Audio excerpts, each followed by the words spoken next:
দুর্গ ধীরে ধীরে মৃত্যুর দিকে এগিয়ে যাচ্ছিল।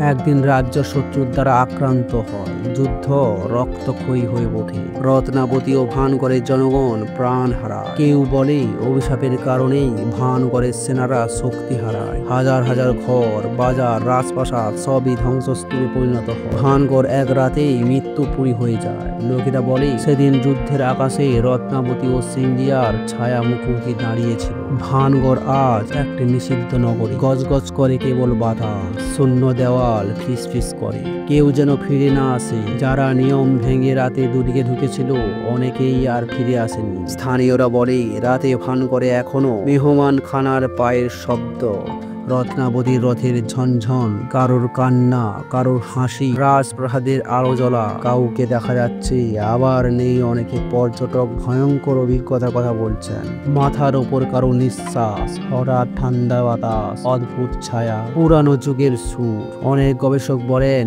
ভানগড়ের রহস্য ভূত নয়, বরং গঠনগত সমস্যা।